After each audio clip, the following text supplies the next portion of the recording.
teman-teman, selamat Lebaran di tahun 2025 ini. Aku harap sih kita semua bisa jadi orang yang lebih baik dan bisa ketemu di Ramadan di tahun 2026. Dan seperti biasa ya di akhir Ramadan, itu aku selalu menjadikan itu momen untuk melihat apakah aku jadi orang yang lebih baik atau orang yang biasa-biasa aja, gitu-gitu aja, atau malah terjadi penurunan nih. Jadi kalau biasanya orang melakukan review ke diri sendiri itu di awal atau akhir tahun gitu kan. Tapi kalau buat aku, itu always akhir Ramadan dan itu sudah berjalan sekitar 2-3 tahunan. Jadi di setahun terakhir ini ya banyak banget pelajaran yang aku dapatkan dan rasanya tuh kayak dikasih kurikulum ya sama Tuhan. Kurikulumnya tuh padat banget. Jadi banyak aku pelajari di dalam waktu yang sangat-sangat singkat. Bahkan ya saking cepatnya aku berubah, itu aku sampai bilang ke salah satu orang yang baru aku temui. Aku yang ngomong sama kamu yang sekarang itu berbeda dengan aku yang 3 bulan lalu. Itu benar-benar completely different person. Dan kalau misalnya ya kita ketemu 2 minggu lagi, kamu akan menemukan diriku yang berbeda. Maksudnya tuh secepat itu gitu loh. Aku belajar dan aku merubah bagaimana cara pandang aku ke diriku sendiri gitu. Gimana melihat dunia dan gimana aku akhirnya bersikap dan sebagainya. Itu secepat itu gitu loh aku berubahnya. Contohnya gini, misalnya nih dulu aku tuh lebih kayak orang yang impulsif gitu. Sekarang emang benar-benar jauh lebih tenang, lebih terukur. Kalau dulu bicara gitu ya, nggak pakai dipikir panjang gitu. Kalau sekarang aku berusaha untuk lebih memperhatikan gimana sih caranya berbicara ke orang lain. Sebenarnya dia ini butuh validasi kah? Atau dia ini butuh saran aku yang apa adanya? Atau aku menyesuaikan apa yang mereka butuh. Kalau dulu aku ya ngomong aja bodo amat gitu.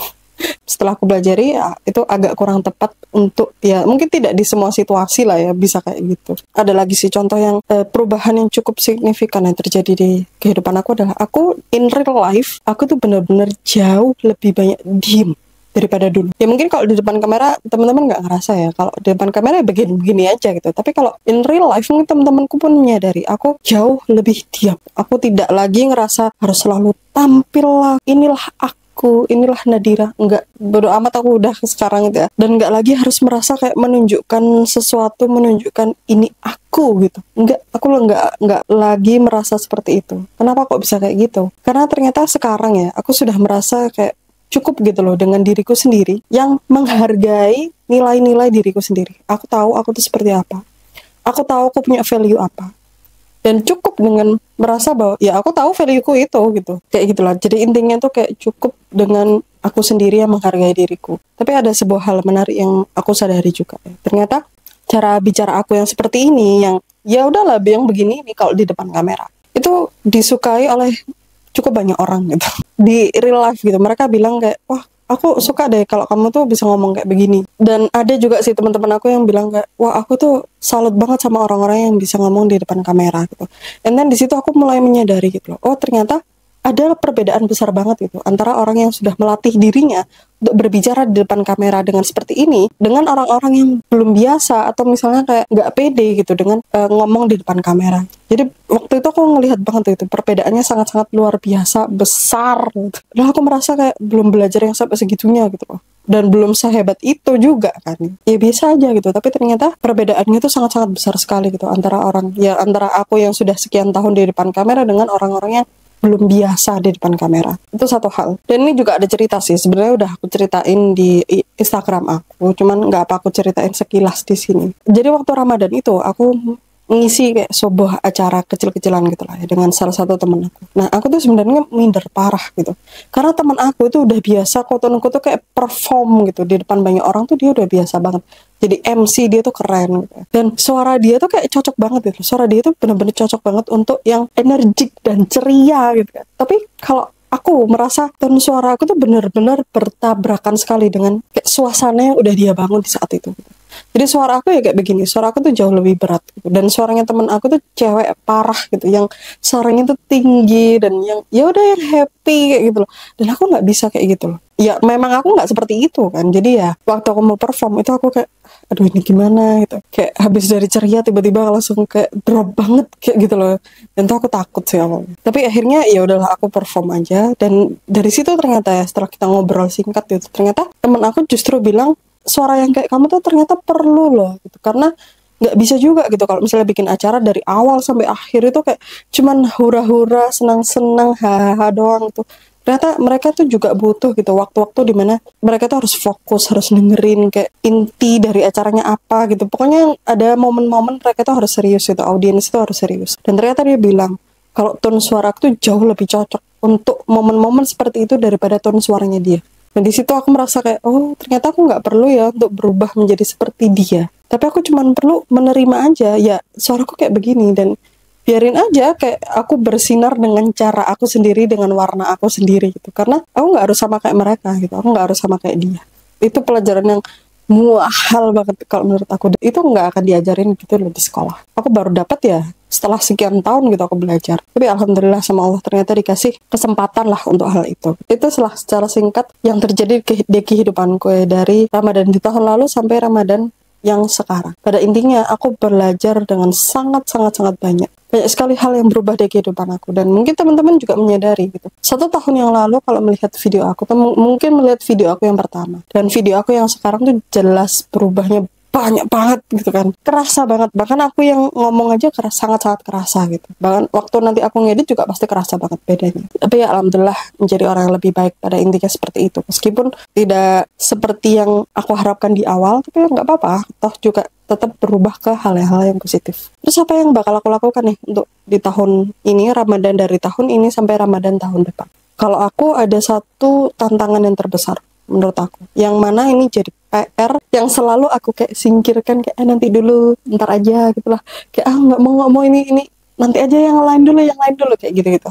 Jadi aku selalu membuat alasan biar aku tidak mengerjakan PR itu. The last enemy I have, the biggest enemy I have, dan enemy itu adalah rasa malas dan juga konsistensi. Sebenarnya musuhnya itu sebenarnya rasa malas dan solusinya adalah konsistensi. Sedangkan konsistensi itu, aduh, naudzubillah, itu kayak susahnya, masya Allah gitu loh. Sebenarnya aku memberi label gitu, konsistensi itu sebagai the last enemy. Ya ini emang sulit sekali gitu, sesulit itu loh buat aku. Mungkin untuk orang lain nggak akan sesulit itu, tapi for me pribadi itu benar-benar sulitnya itu masya Allah banget. Dan aku sangat paham kalau the last enemy ini, kenapa kok aku ngomongnya the last ya, yang terakhir ya, karena aku tahu banget enemy ini gak akan pernah hilang sampai akhir hayat, gak akan pernah hilang sampai aku itu menghembuskan nafas terakhir.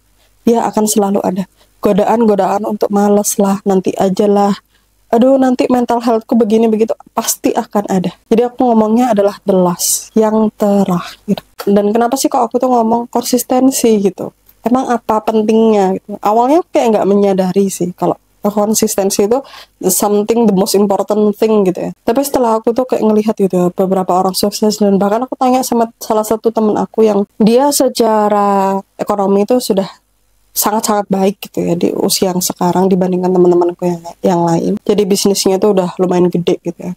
Aku tanya gitu ke dia, kamu gimana sih kok awalnya tuh bisa, akhirnya tuh kotonku kayak pecah telur gitu loh. Awalnya tuh gimana gitu. Dan setelah aku tanya itu, dia bilang kayak, ya aku juga nggak tahu gitu. Dia bilang antara kepepet dan juga ya udah pokoknya aku terus saja jalan gitu. Jalan di eval lagi, jalan di eval. Gitu doang gitu. Jadi dia tuh tetap keep on going. Pada intinya ya dia konsisten dengan usaha dia. Apapun yang terjadi di kehidupan dia. Karena dia di saat itu emang lagi kepepet banget kan. Jadi dia nggak punya choice untuk bermalas-malasan gitu. Karena kalau malas-malasan ya dia yang bakal sangat rugi di saat itu, langsung kerugiannya itu langsung kerasa gitu. Secara terpaksa lah gitu ya, dia harus konsisten dengan usahanya. Konsistensi itu sepenting itu ternyata. PR-ku cuma satu sekarang. Mengalahkan rasa malas. Dengan cara apa? Dengan cara konsisten. Gimana cara melakukan konsisten? Gampang banget. Kayak katanya Nike, just do it gitu. Ya lakukan aja gitu. Tapi you know banget lah. Tapi in real life itu beratnya itu naudzubillah banget gitu kan. Cuman ya itu tadi satu hal yang pasti. Konsistensi itu jadi dasar skill orang-orang yang hebat. Orang-orang yang udah sukses itu pasti punya dasar konsistensi. Apapun dia sukses di dalam apapun, dasarnya pasti konsistensi. Karena aku juga nggak pingin jadi orang biasa-biasa aja. Aku pingin juga hebat-hebat seperti mereka. Ya udah berarti aku harus meniru skill-skill dasarnya mereka lah. At least itu yang dasar-dasar dulu gitu lah.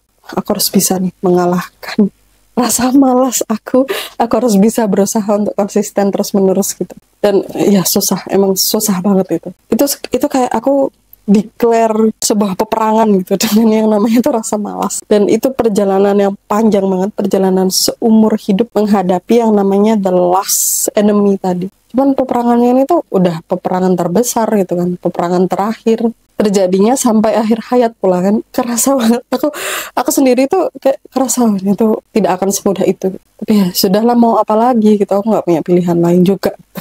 Ya, jadi gitu ya evaluasi aku untuk diri aku sendiri, yang mana aku post juga, karena ya mungkin aja gitu teman-teman bisa belajar juga dari hal itu, dan mungkin juga ya nanti anakku bisa tahu juga gitu perjalanan ibunya tuh kayak gimana gitu. Aku harap kita semua bisa ketemu di Ramadan tahun depan, insya Allah. Semoga kita dikasih umur, semoga kita juga dikasih waktu gitu ya untuk bisa bertemu dengan Ramadan di tahun berikutnya. Dan juga aku berharap banget sih sebenarnya Ramadan tahun ini tuh punya banyak arti buat teman-teman. Teman-teman juga bisa membawa pelajaran yang berharga gitu lah buat diri kita masing-masing. Jadi setelah Ramadan atau mungkin ketemu Ramadan berikutnya, kita jadi orang yang jauh lebih baik. Kan enak banget kan kalau nge-review diri sendiri kayak, oh ternyata aku jadi orang yang jauh lebih baik dari sebelumnya. Jadi kita lebih banyak bersyukurnya gitu. Cuman gini, sebelum tutup ya, aku pengen tahu juga sebenarnya perjalanan kalian nih dari Ramadan di tahun lalu sampai Ramadan yang sekarang. Apakah kalian jadi lebih baik? Kalau iya, coba deh ceritain kalian tuh lebih baiknya tuh kenapa? Di bagian mana dan bagaimana caranya kalian bisa jadi lebih baik tuh, biar teman-teman yang lain juga bisa belajar gitu kan. Kalau misalnya lagi turun pun atau misalnya lagi kayak oh kayaknya sama kayak gitu-gitu aja, ya nggak apa-apa, ceritain aja gitu. Kalian eval diri kalian sendiri gitu, belajar untuk mengevaluasi dan jujur dengan diri sendiri. Apa yang berubah, apa yang kalian pelajari, semuanya ceritain di kolom komentar, oke? Nanti aku bacain, insya Allah aku bacain satu-satu semuanya. Dan mungkin bakal aku bikinin video khusus gitu kalau misalnya ada yang menarik perhatian aku, oke? Thank you banget, sekian dari aku. See you on the next episode. Wassalamualaikum warahmatullahi wabarakatuh.